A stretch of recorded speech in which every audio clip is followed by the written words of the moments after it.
Welcome back to the show. While we continue talking about big tech and how it's going to shape the future. Joining us now is Professor Lal Sunga, who's a visiting professor at Raoul Wallenberg Institute of Human Rights and Humanitarian Law. Also joining us is Mr. Gilbert Van Kartikov, who is the author of Toxic Capitalism and is an economist joining us from Beijing. Thank you both for joining us and welcome to the show.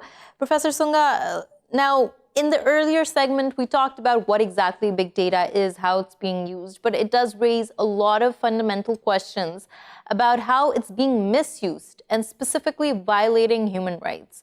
What do you see the state of big data today in terms of human rights and how it's misusing them? It's a double-edged sword very much, because we have the situation where on the one hand, the right to information and the right to express their opinions and to disseminate them are vastly improved and expedited and facilitated through computer technology, and including big data. Big data is very good for example, tracking infectious diseases and protecting the right to health.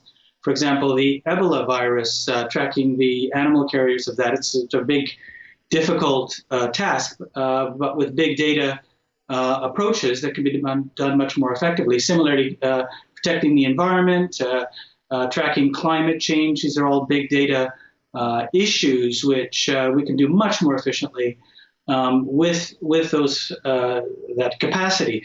The difficulty is when it's used for tracking human behavior.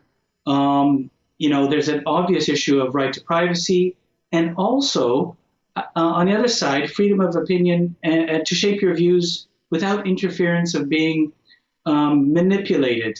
We've seen, for example, certain social media, Facebook and WhatsApp, and where information is being gathered, so that the individuals are profiled, and then you're bombarded with messages and a very influential type of information that manipulates your views. This was the big issue with Cambridge Analytica. Professor Sunga, this is one question that I do like to bring up, especially when we're talking about Cambridge Analytica, how much it swung the voter base.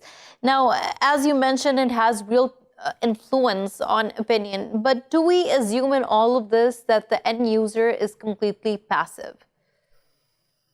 No, I wouldn't say that the end user is completely passive, because we're all participating in social media and the use of technology and information technology. The difficulty is that once a person turns over their information, they don't know how it's being used. And so there have to be coherent principles to guard against the misuse of your information and its resale and onward conveyance for nefarious purposes. Right. And that's one of the big risks. And there have been quite a lot of initiatives now to try to curb that potential for abuse. Right.